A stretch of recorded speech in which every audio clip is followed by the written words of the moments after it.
Okay. So what made you decide to get involved with marketing and advertising as a career? Just always fascinated me. I knew right when I was in college it's what I wanted to do. Okay. And so what was your first job? Procter & Gamble.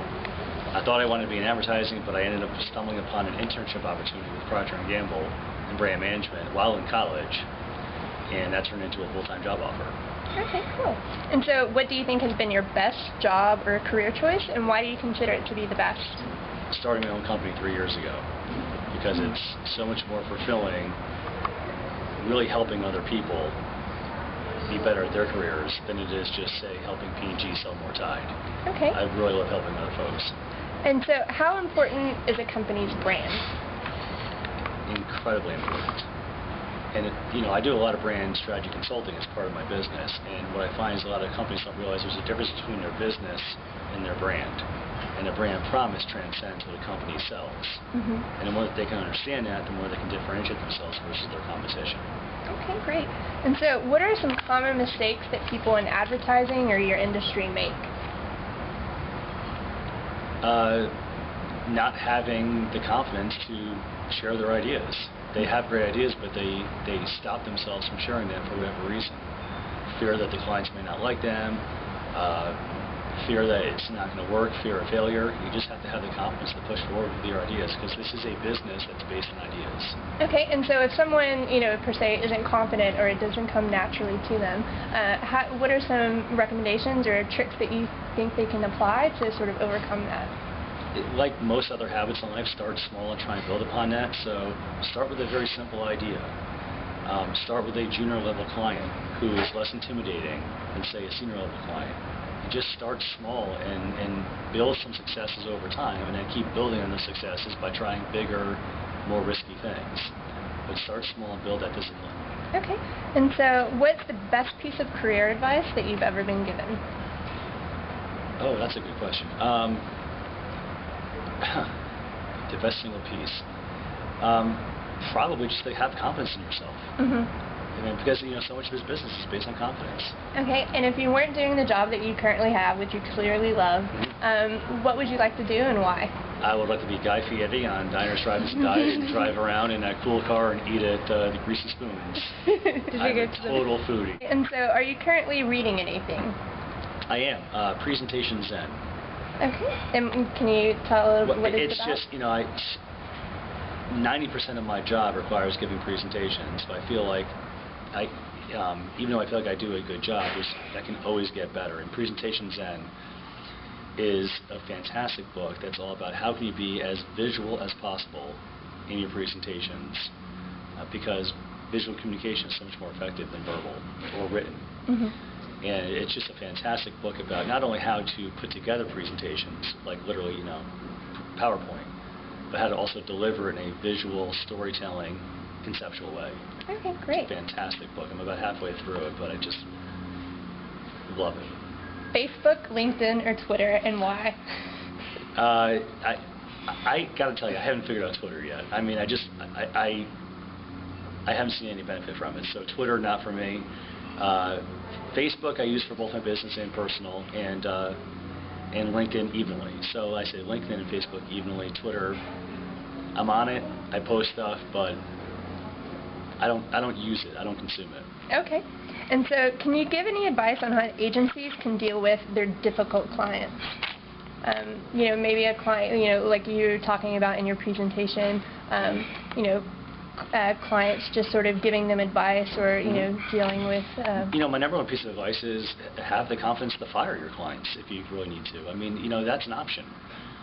And it's, when you have I've been in agencies where there is a notoriously extremely difficult client who is just mean to everyone, makes everyone's jobs miserable, makes their lives miserable. And when that client gets fired, it's a huge uplift to everybody in the agency to say, wow, we have leadership that actually cares about us, cares about our well-being, cares about our happiness, that they actually fired a client because they were just a bad client. So sometimes think about actually firing them. I mean, it's a possibility. Okay, and so what is one thing you wish companies would do more of in terms of their marketing?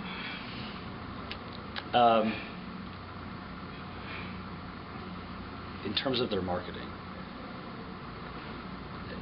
focus less on the media and more on what they're trying to convey, and let the media be driven by the message, and not have the message be driven by the media.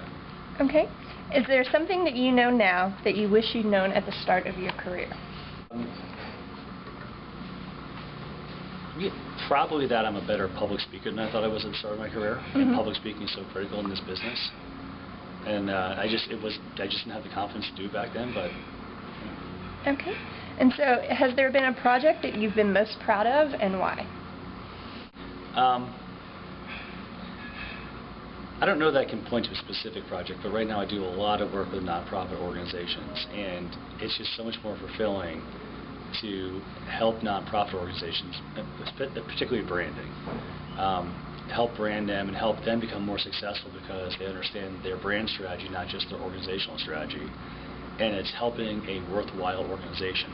So it's so much more fulfilling to help organizations that are doing something good for society, not just selling them more stuff that they don't need. So the nonprofits that I work with nowadays it's very fulfilling. Okay. And so what are the biggest changes you've seen in how companies are now approaching their branding and their advertising?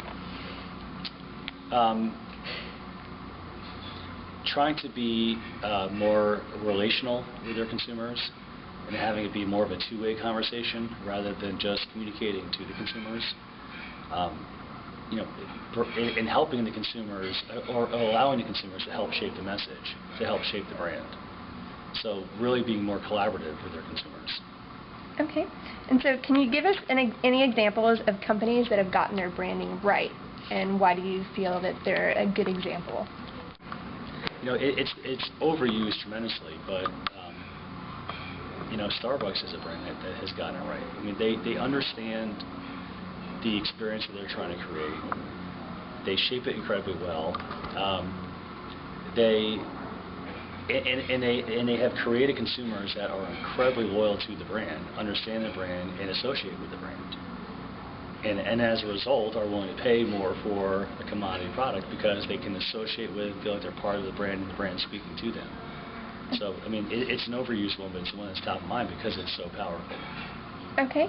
And so I know confidence is something that you're really, you think is very integral in someone. Is there any other advice that you would give to young advertising professionals that are just now getting started in their career and are sort of trying to explore, the skills that they need to focus on? Everything starts with learning. And if you're going to constantly go to your clients with ideas that make sense for their business, and that's what clients want, those ideas don't occur in a vacuum. They occur in the context of knowledge. So go out and get knowledge, and don't just rely on what your clients tell you. Because there's one thing that clients cannot stand, and it's when agency people just regurgitate back to them stuff that they told them. It's much more compelling to say, hey, here's something I learned about your business on my own, by doing my own research, by doing my own digging. That's impressive to a client, because it shows that you're taking an initiative, that you're going beyond just what you, the client, gave them, and you're trying to learn about their business. So learn about your client's business. Go out of your way to learn about your client's business as much as you can. Get into the stores. Engage in the services that your clients offer. Test their competitive products. Talk to their consumers. Scour their social media sites. Scour their blogs. Just learn on your own. That's where everything starts. Okay, great.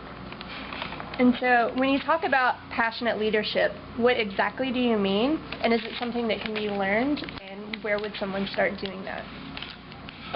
That's a great question. It's a combination of just inherently being a passionate person, and it's hard to teach that. What it's easier to teach is how to channel your passion. So what I mean by passionate leadership is not just people in this business talk all the time about how they're going to be a partner to their client, but talk is cheap. Show your clients that you're a partner in their business.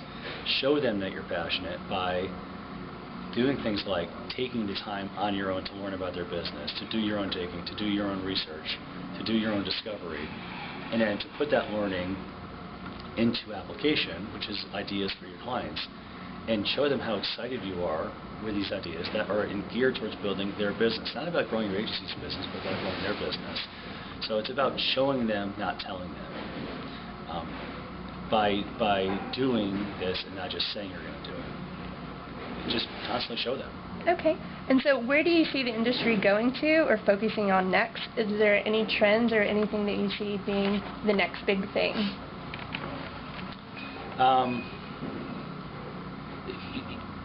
I don't, to be quite honest with you, and Okay. and again, to me, I think it's less about trends anyway. I mean, I think what companies need to do is worry less about what the next trend is, and more about just really understanding their brand. Mm-hmm.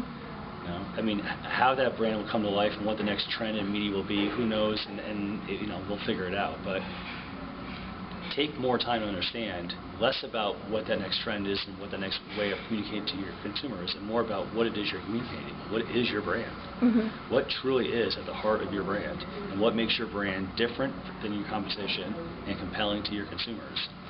And then, you know, then follow the trends, whatever they may be, but focus more on what your brand stands for. I think too many people are focused on the media and the new ways of reaching consumers and the digital age and the social age, but less worried about what their brand stands for. Mm-hmm. So how does a company start sort of examining what their brand is? Or, you know, is there any sort of questions or things that they can do to sort of start that discovery process of how they're going to brand themselves? Yeah, it starts to just, I mean, if you think about what a brand is a promise of something. And so understand, you know, what is it that you want to promise your consumers or your customers?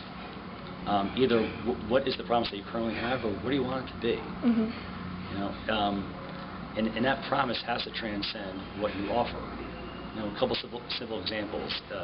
Google sells information, but their promise to us is the promise of instant access to the world. That's a compelling promise that gets us excited and wants us to engage. Porsche sells performance vehicles, but we buy the ultimate status symbol. That's a promise that transcends what the company sells. So really think about how to understand what do we sell or what do we do, but how can we elevate that to a promise that only we can offer.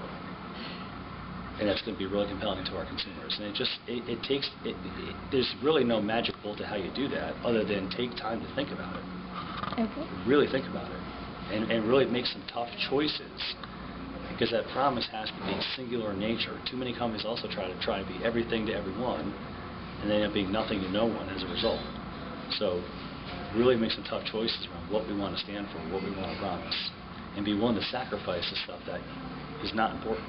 Okay, and so much of your job and what it is you do is inspiring other people to become better leaders, inspiring companies to discover their brand, but what inspires you? What inspires me? Helping other people.